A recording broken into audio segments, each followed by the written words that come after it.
Hello, Vaishali madam. हाँ sir. Okay, so let us start with introduction. Exact 10 o'clock के start करोगे कर दो स्टार्ट. बस recording start થઈ ગયું છે. Start કરો. 10 हाँ o'clock start. 10 o'clock start. 10. Okay. हाँ 1 मिनट પછી કરો.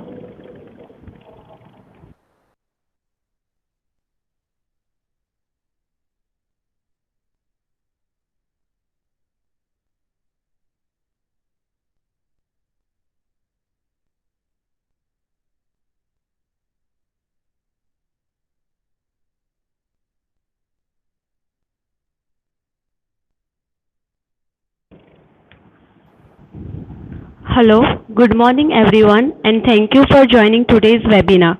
Today we are presenting webinar on Art of Resilience, which is organized by Applied Science and Humanities Department of Parul Polytechnic Institute, Parul University. We will be running live question and answer sessions at the end of the webinar. If you have any questions, then WhatsApp us on 7016390124 or 98980 I would like to introduce today's presenter, an award-winning life coach, keynote speaker, lifestyle mentor, mindfulness teacher, and a philanthropist, Mallika Rao Madam. She brings over 16 years of learning and experience in holistic wellness, a certified happiness coach from Berkeley Institute of Wellness, California, and a therapist certified by International Practitioner of Holistic Medicine. She brings a fascinating blend of ancient Eastern wisdom and modern Western science. She is a Vipassana and Tai Chi practitioner. She has been named Woman of Excellence by the Indian Achievers Awards and is a global goodwill ambassador. Her NGO project, Annapurna, works in fighting hunger and serve the underprivileged. Together with her coaching, keynotes, and workshops, she has helped hundreds of professionals and entrepreneurs to achieve success and has touched thousands of lives to find calm in the chaos. It's our privilege to welcome you, Madam. Good morning, everyone. Good morning, madam. Very nice to be here, and thank you so much for giving this opportunity to interact with all of you. And a very warm welcome to all the audience. So it's a Saturday, and you all took out time to be here. That means you are mindful of your emotional health. So, congratulations on that. So, you all must have heard Sushant Singh Rajput, right? When I heard this news last week or a few days back, I was shocked. This week, yeah. He was one of my favorite actors. He has done amazing job. So when I heard about this news, it actually shocked me and perplexed me more than ever. He was doing well. He was making the kind of money. His success graph was going steadily up. He seemed to have it all. And what went wrong? He had the looks. He was talented. We may never know the demons he was fighting. We may never know the real reasons that drove him. But what is heart wrenching for me is that he believed there is no choice. Or rather, he believed that this was the only choice. And his entire journey resulted in just one word: suicide. His struggles, his dreams, his aspirations, everything boiled down to just one word. So, is that something new that has happened? Well, not. When the last time I checked the statistics, it was very clear that every 1 hour there is somebody who is making that choice, taking that decision. So, what is going wrong?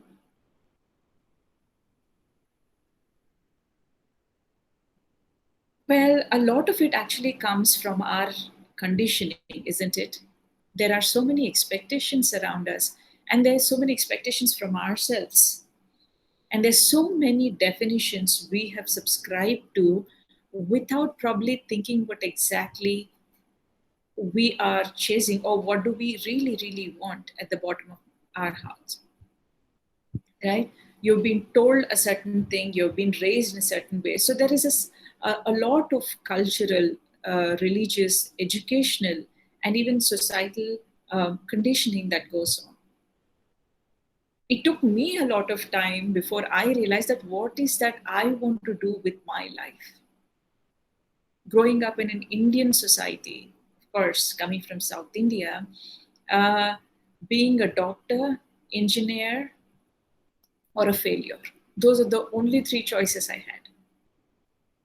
So, what actually, and I remember I was interviewing for G Capital when it just launched in back in 99, 2000. And they asked me, what is that you want to do with your life? I was just 19 years old back then. And um, I truly did not have an answer. Uh, when I say I did not have an answer, um, I know what my parents want, what I've been told, and what is perceived as success. But I wasn't sure that is coming from the bottom of my heart. Yeah, when they interviewed me for the job post, I thought the most logical thing to say is, I want to become a vice president in the next 10 years. And that's about it, because it was a logical next step to me. Um, but it did plant that seed. It did start that question in me long time back. And I have been working it out. And it took me a lot of time to actually go to that point and say, what exactly do I want to become? And what is this journey all about? And when I chalked out my goals and my desires, the biggest questions I have ever had was, what if I don't get it? What if I don't achieve them? What am I? What if I'm not good enough to get all of them? And so on and so forth. See, fear. The fear of not being able to accomplish something is sometimes crippling, isn't it? We all might have gone through that in some form, and on a daily basis too, isn't it? Um, so, for the longest time, I wanted to avoid these kind of fears and these kind of. It made me anxious. It made me worry. So it brought down to another question, that why are we running away from the fear, right? So the sheer question of whether or not I'll be able to make it, or will I be rejected, will I not be liked, am I not good enough, everything is being driven by fear. And if your goals and dreams are being ruled and driven by fear, then there are pitfalls everywhere. Because let's face it, once we go there into the world, things might not go our way all the time, right? You might be the most talented, you might be, but still, you will experience roadblocks. You will experience failures. You will experience heartbreaks. So, what is that we do? What do we do in order to pick ourselves up and keep going, and not try to take shortcuts, and not try to look for the easier way out? So this all brings my friend to the point of conversation today. I shall now share. All right.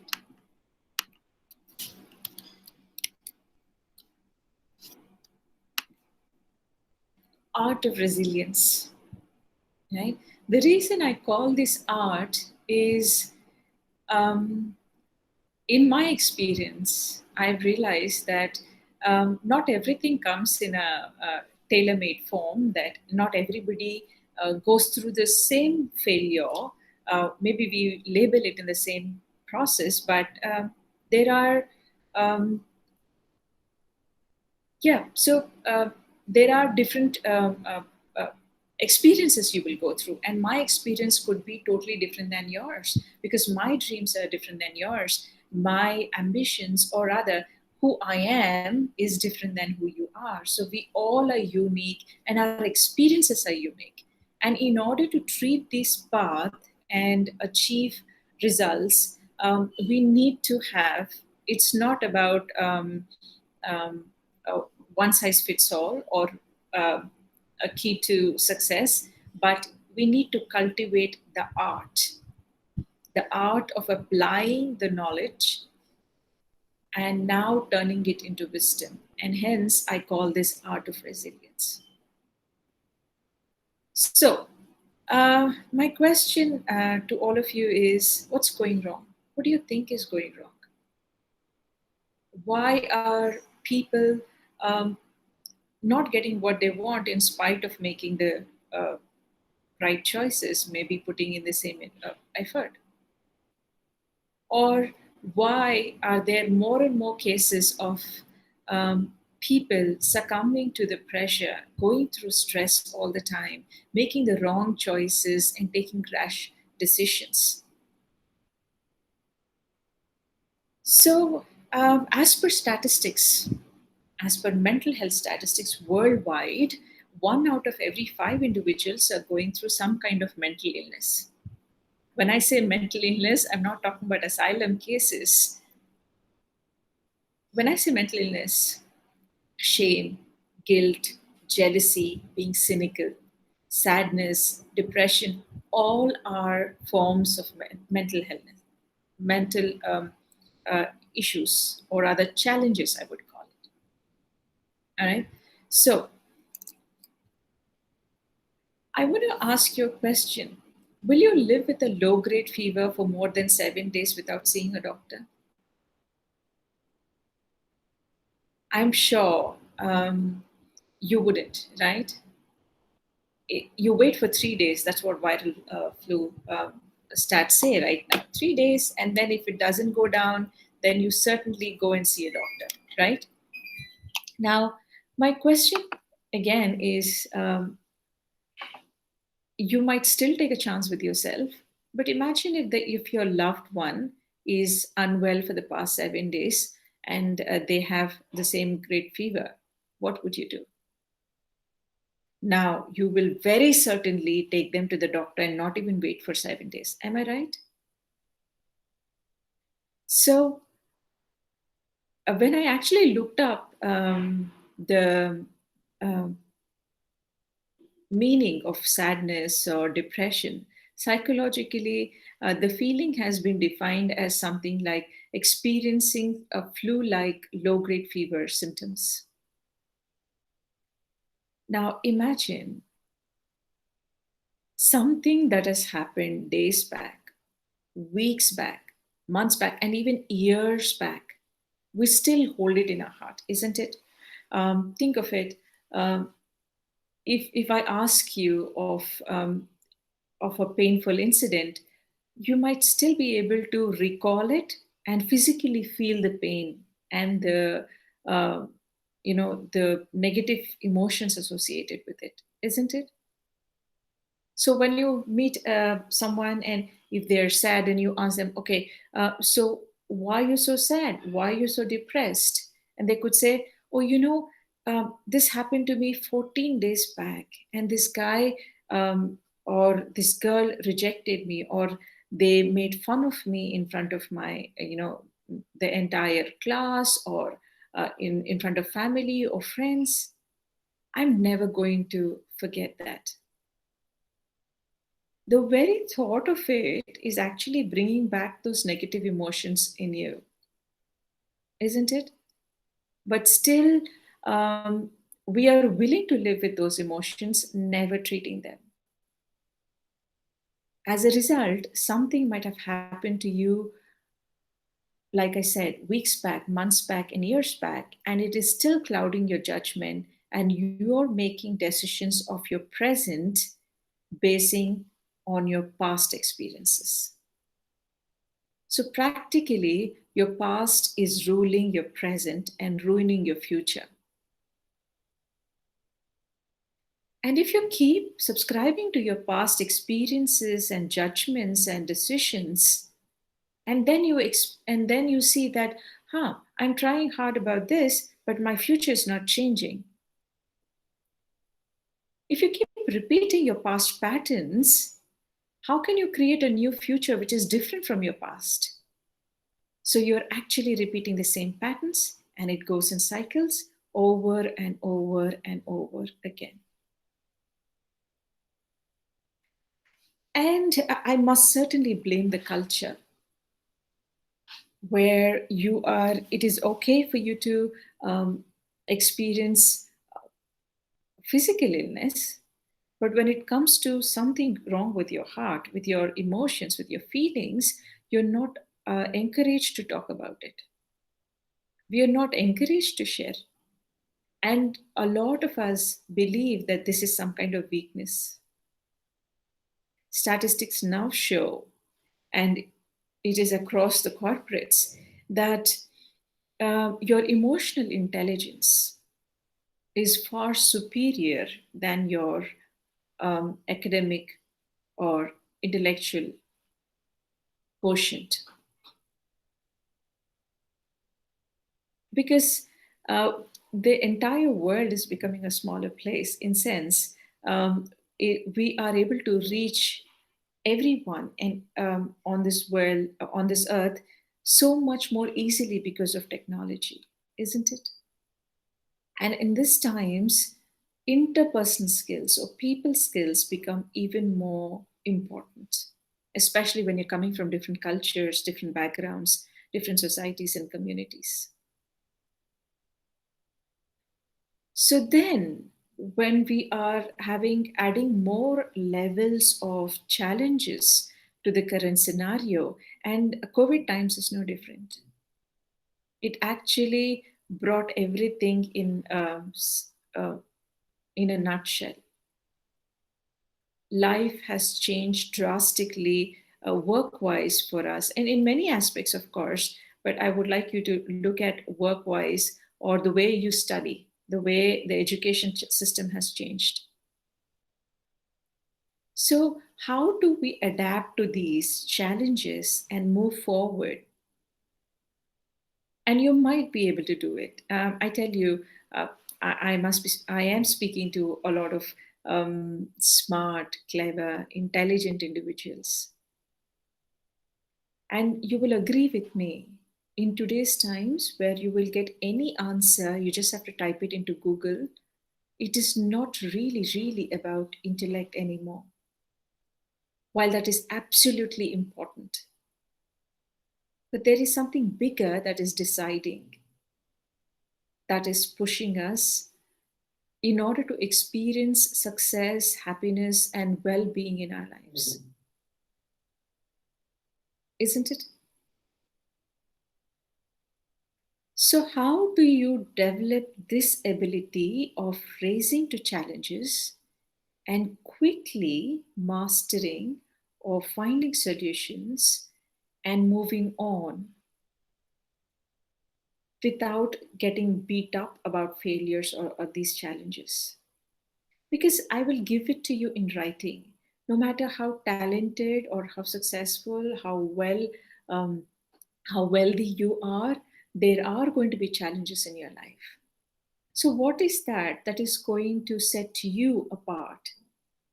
That actually sets an achiever apart from anybody who is on a survival mode. Now, that brings me to the question: how do you want to live your life? Do you want to survive, or do you want to thrive? And if you have chosen the later, where you want to thrive, where you want to have it all, where you want to enjoy the wellness and live a good life, you need to work on your art of resilience, the art of trading through the challenges, overcoming failures, and every time you fall down, you pick yourself up. and move on. So, whenever you go through a challenge, as psychology says, there are 5 stages of this, right? So, there is denial, there's anger, and then you start negotiating and try to see if in any way you can work this out. And then there is depression and acceptance. So, as per psychology, this is a cycle we go through, right? And in my experience, I have seen people are constantly living in the first phase of denial. So I know a lot of people come and tell me, I coach, and they tell me, Marika, I want to be happy. I want to be successful. I do not want to feel fear or pain or shame, guilt. That's absolutely okay. But what perplexes me is when they say, I do not want to face rejection, failures. I do not want those in my life. I do not want fear and pain in my life. Well, I'll be very blunt. That's not going to happen. And come to think of it, you're actually having dead people's goals, right? It's only the dead who cannot feel the emotions. The whole essence of being human is feeling these emotions. And at this point, I would like to quote Donald Walsh, is one of my favorite authors. And he talks about law of opposites, one of the universal laws. The law of opposite states, in the absence of cold, there is no hot. In the absence of grief, there is no happiness. To elaborate, now imagine if there is, um, like it said, if there is no tall, like say no size 6, and everybody of size 5, so you will never be able to know um, that there could be another dimension, where there is a tall or a short of it. If everybody is going to be on the same level, right? In the same way, if everything is going to be about happiness, you'll actually not be able to experience the essence of happiness, because that becomes your natural state. When I say happiness, please do not confuse it with bliss. Sometimes word can be um, challenging, they could be tricky. What I mean to say is, when you experience certain emotion, or rather, if there is no opposite of it, then you will not be able to experience this completely in its whole entirety. Now, let's suppose you are very, very thirsty. It was super hot summer day, and you've been working out, and then you have no water. You've been waiting for it, and after 2, 3 hours, you finally find some water. You drink it. Now, tell me, in your experience, in my experience, it certainly is. The water seemed to be tasting sweeter, isn't it? So, while I'm not saying that you should actually look for these experiences of fear, pain, or any of those negative emotions, what I'm trying to mention here is accept.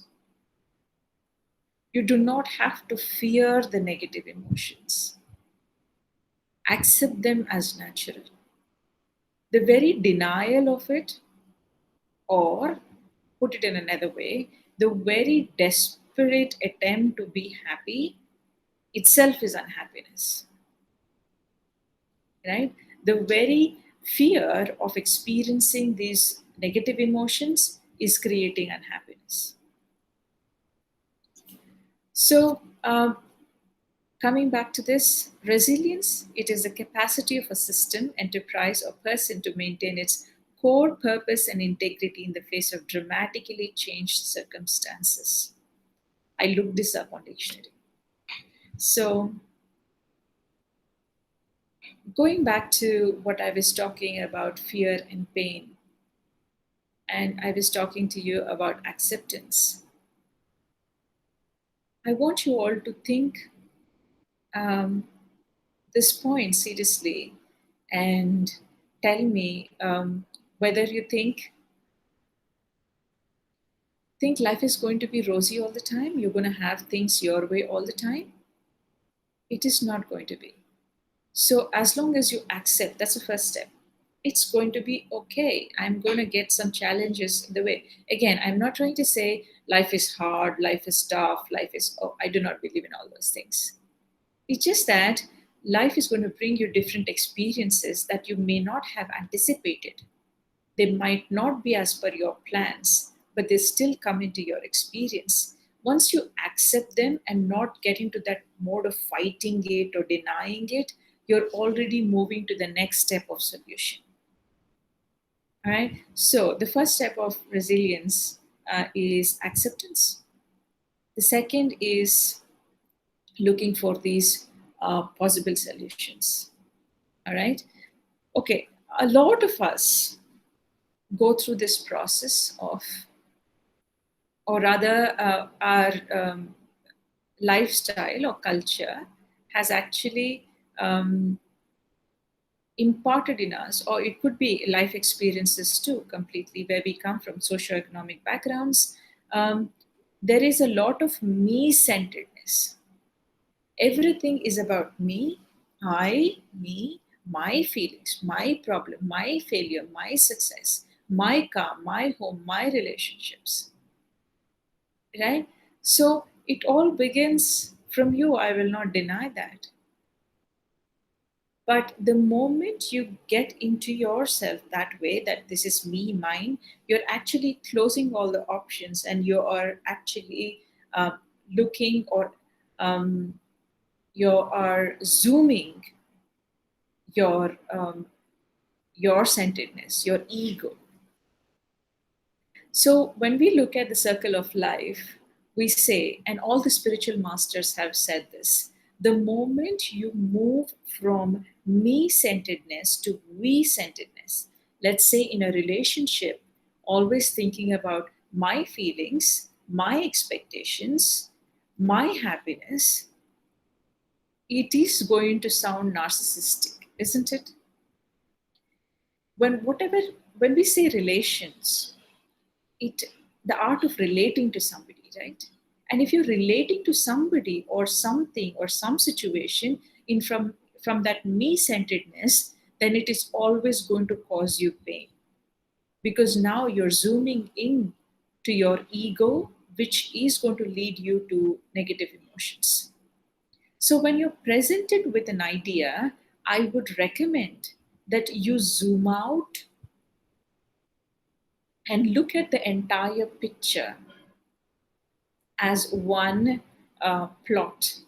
So where it is you, your the time, the place, the other people involved in that, and the situation itself. And the moment you zoom out, you become the observer. You now no more become that one pawn, or you're not actually drowning in your own emotions. You're now looking at a bigger picture.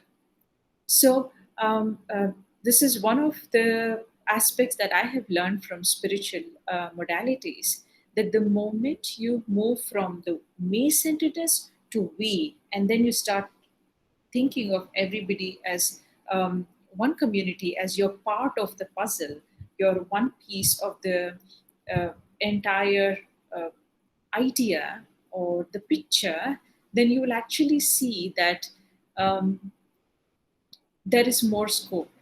You're actually broadening your horizons for more solutions. So, this brings us to the wellness, isn't it? When I say the me centeredness, um, there is a lot of ego involved, and there are a lot of negative emotions involved. And that's when we talk about uh, emotional wellness or mental wellness, right? But um, we need to look at these things not in silos, but its entirety, and see that for us, in order for us to live a good life, what are the different aspects of my wellness that I need to focus on, right? So, while my physical wellness is very important for me to live a good life, so is my mental and my emotional wellness, right? Unless until I think clear, I feel clearly, my actions are not going to be that clear, right? As long as you're going to be clouded with negative emotions, you're going to act them too. Because remember, your thoughts become words, your words become actions, and your actions become your personality, and your personality becomes your personal reality. So, in order for you to experience complete wellness, you need to have your mind, body, and soul in complete alignment. So that's why we look at this wellness and see that it is everything, every aspect of it is equally important. Unfortunately, there is health insurance, but when we talk about the other two aspects, which are as important, and in fact, both put together are larger than the physical aspect of it, you'll actually see that this part is being neglected so much. And think about it. If you are if you're very very successful, let's suppose you're making a lot of money, your career is going great guns, but if you have um, bad relationships, or if you are feeling um, not so good about yourself, you're cynical and you're critical about yourself, do you think you're going to enjoy your life? So I urge you all to think about this aspect and see at this moment, this very moment, how much importance are you giving to your mental and emotional wellness, and how much are you aware of it in the first place. All right. So think about when was the last time you have gone through a health checkup, and when was the last time you even assessed your life and say, am I mentally and emotionally healthy? What kind of thoughts I keep getting? What kind of emotions am I feeling at this moment? Are they in alignment with the dreams that I have? Are they talking about my having a quality life at this moment? Am I experiencing wellness in all aspects of my life? And it's a good question to ask. Please do not shy away from it. And mental illness or emotional challenges does not mean you're weak. It does not mean that you are incapable or you're a failure, right? If tomorrow you fall sick or you have a fever, are you going to consider yourself as a failure? Then why would you when it comes to your mental and emotional wellness?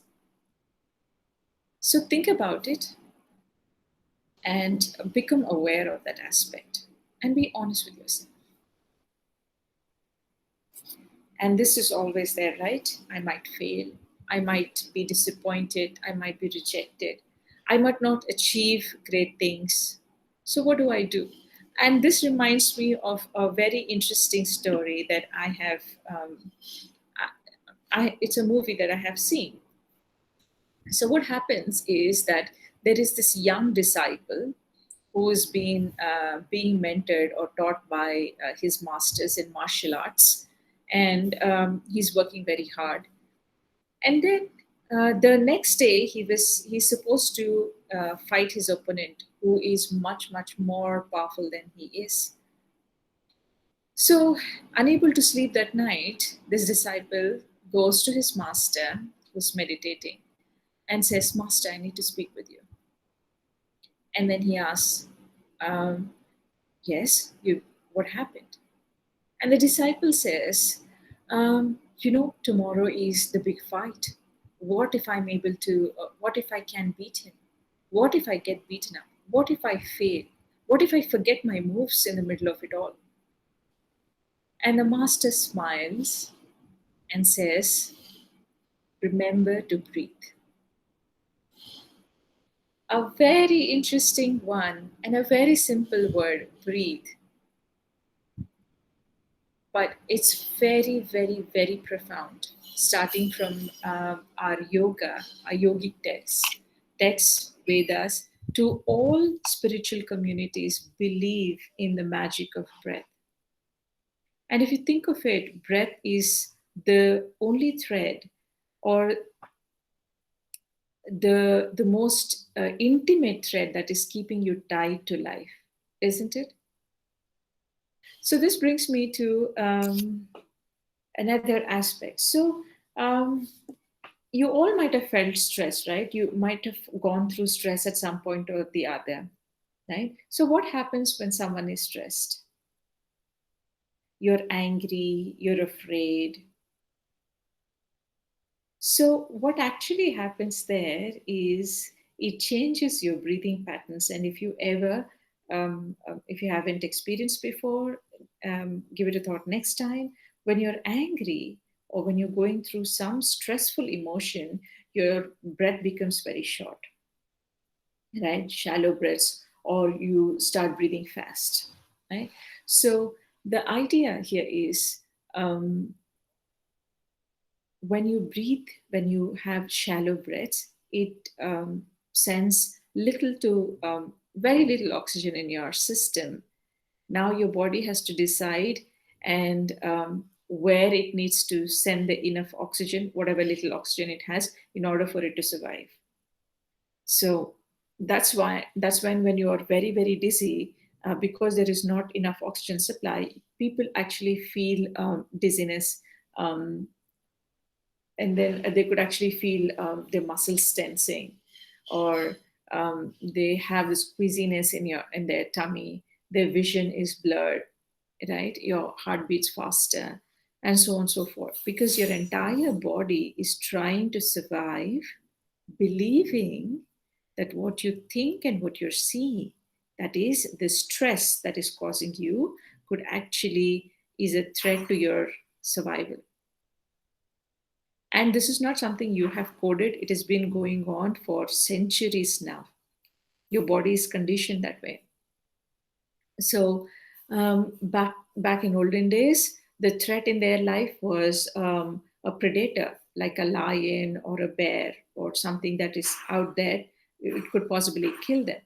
But today, our stress can be triggered by anything, right? From the traffic on the road, from your some of the relationships, exam fear, and even a simple WhatsApp message can put you in that space of stress. And when you get into that space of stress, your body gets into the survival mode. It is called fight, flight, or freeze mode, right? And in this mode, you're not able to think straight because there's not enough oxygen in your body. So there's no oxygen in your brain, and the vision becomes very narrowed. And now your body is tense. Your bladder evacuates. Uh, your yeah. So you are basically in a very alert mode, and your body is shifting into emergency mode. Now, what happens? It's good to have this reaction if you're really in a place of threat. Turns out people live 70% of their lives in a stress mode. Now imagine what you're doing to your body. Because when you are in a stress mode, your body puts your immune system or your healing process on the back burner. Because the body would say, who cares, you're going to get a cancer 5 years from now when you could die now because of that stress. Because it is believing that whatever threat that is, it is reading that threat as your question um, to your survival. So when you're constantly in a stressful situation, you will not be able to use critical thinking, or your problem solving skills become narrow, and your body is getting into an emergency mode and not finding time to heal and recoup and regenerate. So what do we do for us to get out of this stressful situation. So it could be a physical challenge, mental challenge, or emotional challenge. Whatever these challenges are, your body is reading that as stress and it is reacting in a certain way. So what do we do now? One of the easiest way for you to get into that space or reprogram or repattern your nervous system is by breath alone. I now encourage you to sit back, let experience this.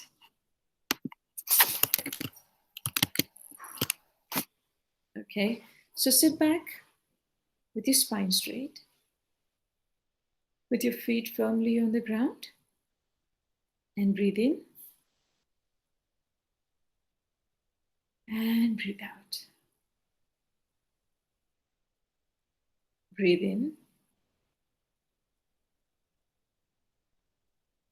and gently breathe out. Breathe in and breathe out.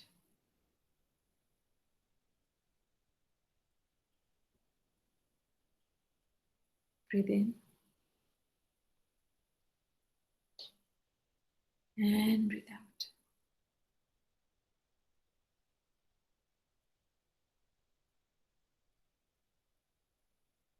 In this infinite world, full of possibilities and potential, I choose life.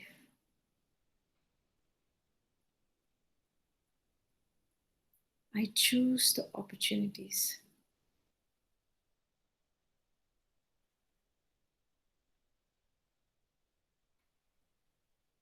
I choose to look at the bigger picture.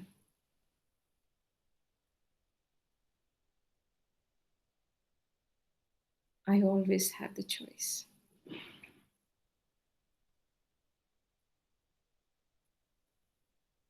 I am aware of the many blessings in my life,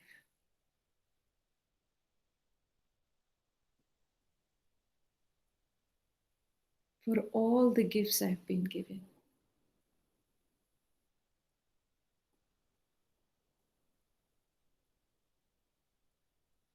I acknowledge my journey,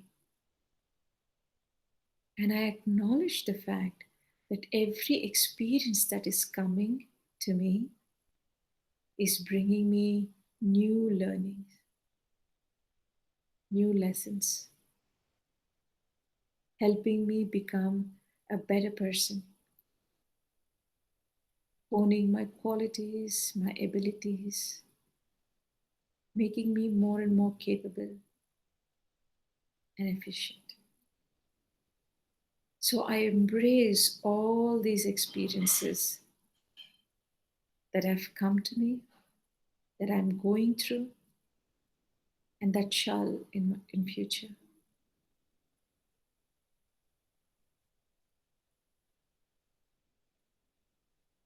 In this infinite world with infinite possibilities and potential,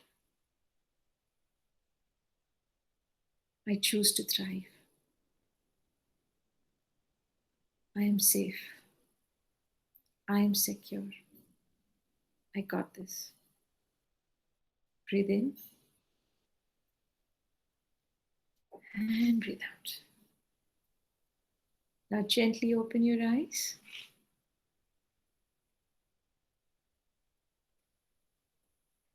And how do you feel? You will see that breathing in as little as 3 times.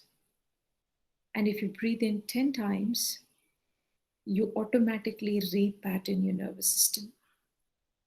And it has got nothing to do with um, whether it'll work for me or not work for me, because this is how we are made. So it will work for everyone no matter what, in whatever situation it is. And once your nervous system repatterns, then you're able to make better conscious decisions. Right? So, this again takes me to mindfulness, the most beautiful word, if you ask me.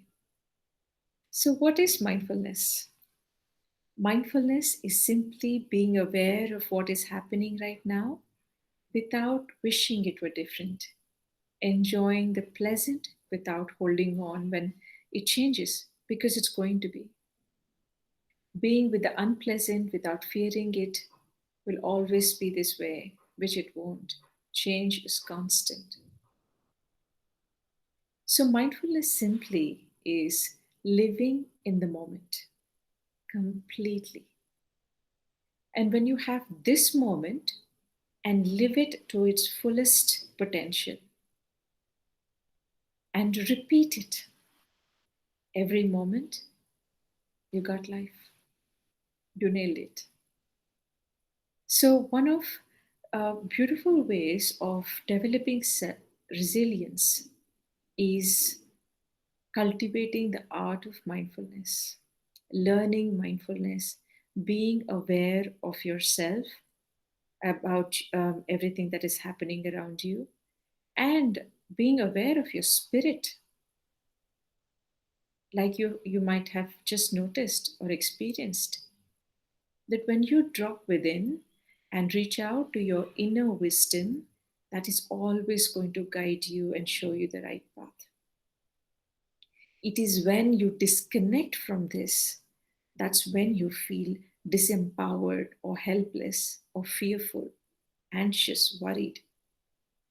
So, everything that you ever want in your life is right here, your inner wisdom. You're born with it. In order to connect to that place of wisdom, you need to learn mindfulness, being completely aware of this process. And like all good things, this can be learned too. So, my, I would say, yeah, research shows that those who practice mindfulness and meditation are 60% more happier than the rest. And when you're happier, that means you feel safe and secure, and you are willing to take more healthy choices and also face life's challenges and failures with more strength and vigor.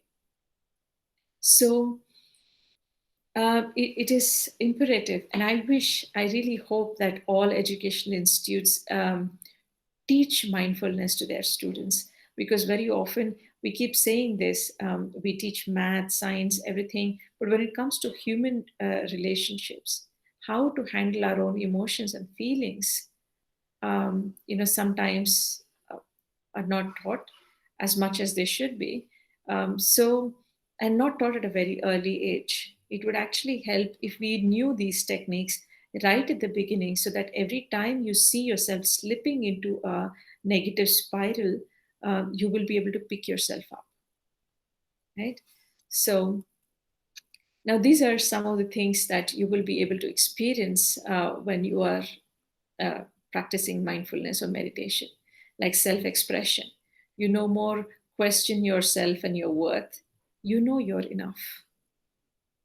And then the connectedness, connection with yourself, with people around you, and also to every creature on earth. You will realize that we are all deeply connected. And you will also experience sense of growth. Right? When you're mindful of your goals, your aspirations, your dreams, you know which way you're headed. And you take actions accordingly and see growth happening. When you take actions in the right direction, you will be able to cover some journey, isn't it? Then the next is sense of control. This is very important aspect. A lot of people choose wrong things in their life or make wrong choices because of this. They think they have no control on the situation. But when you are connected with life, when you're mindful, when you're completely aware, when you have accepted, when you, that means you're prepared, then you know, you always have the control. You always have the choice.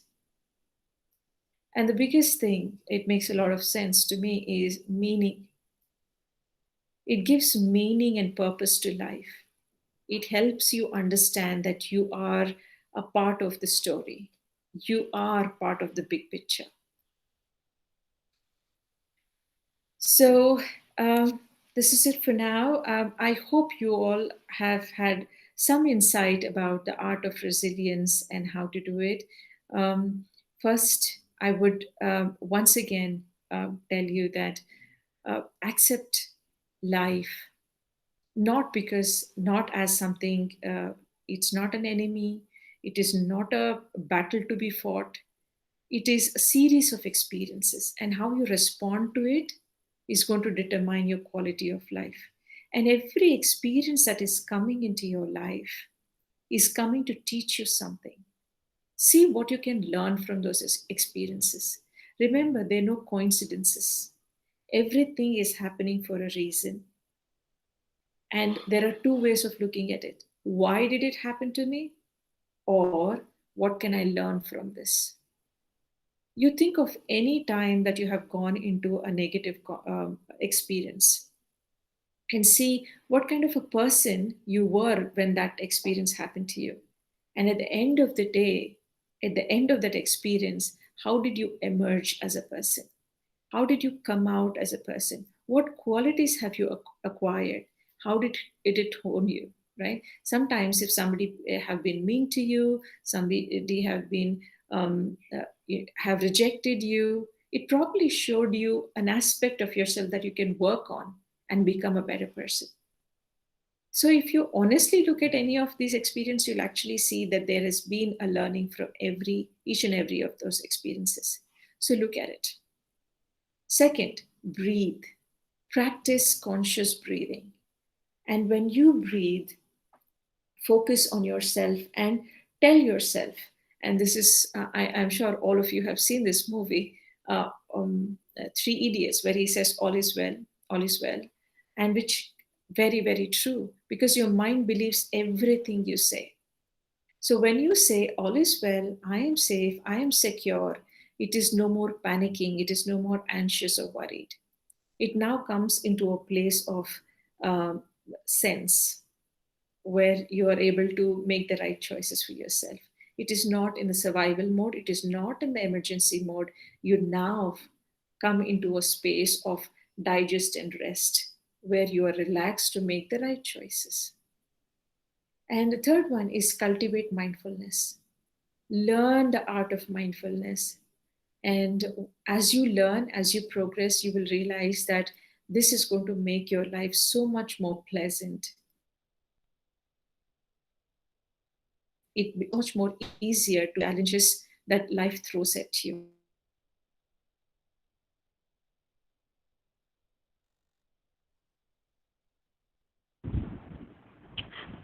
Thank you, madam. You have Thank you. noted these points down, and just go ahead. Okay. Thank you, madam, for this wonderful and full of learning session. Ma'am, there are two questions from our participants. One is Sure. how to cope up with pressure produced during our biggest failure or major crisis. That's a very good question and very relevant too. Like I mentioned to you earlier, whenever you go through pressure, the first point that is actually bringing us down is because um, things are not going as per your plan. So when you accept that, yes, it will not always go as per your plan, that is the first step. And second is, I would say, take a moment, pause, breathe. Just bring yourself to that point of clarity. Because when you breathe, like I told you, it repatterns your nervous system. So it shifts it from your survival mode to your rest and digest mode. And when you are in a rest and digest mode, there is enough blood flow to your prefrontal cortex in your brain, which is responsible for critical thinking and problem solving, right? And the third one is seek help. Vulnerability, I would say, is one of the biggest virtues. We may not know all the answers, and not knowing the answers does not mean you're dumb, stupid, or you are a failure. Remember, there is help always there, out there. So seek and collaborate with people and see how you can solve the um, problem. As long as you stay in that me centeredness, that I need to solve this problem, my failure, my abilities, then you're going to get sucked into the negative emotions. Understand you're part of the larger picture. There is your we, right? That is, your community is there with you, that is going to help you and take you through the difficult time too. And the second one is how to deal with the situation with someone who do not agree with our opinion at workplace. Right. And just yesterday, I shared this very interesting. See, again, like I told you, when it comes to relationships, people have different expectations. Whatever relationship it is, right? Whether it is intimate relationship or whether it is at work or whatever be the possibility, people are not going to agree with you all the time. So I would recommend first to step into the other person's shoes and see what they're trying to say. Understanding their perspective and being open to other perspectives is very important. One, and two is the art of communication. I call it mindful conversations. It's very important for you to be able to express yourself in a very clear manner and separate yourself from your emotions, or separate the situation from the emotions, and then look at it objectively and express your idea and express your viewpoint, and know exactly what it is that you want to communicate to the other person. And the last point again is maturity is learning to walk away from people and situations that threaten your peace of mind, self-respect, values, morals, and self-worth, right? So the three things uh, come from a place of kindness.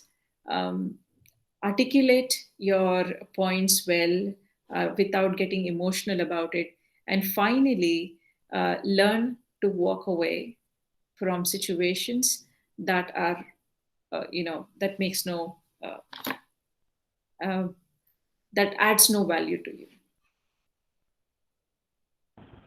Thank you, ma'am. We have covered all our questions. Thank you very much, ma'am, for giving us valuable time. My And pleasure. yes, yes. Thank you everyone for joining today's webinar. I would like to thank HOD of our department, Mr. Hemal Patel sir, the HI of our institute, Professor Jatin Vaidya sir, Academic Director, Dr. Mahesh Bhatt sir, and President of our university, Dr. Devanshu Patel sir, for continuously motivating and supporting us. Thank you everyone. Thank you. Have a wonderful day, everyone. Thank you, madam.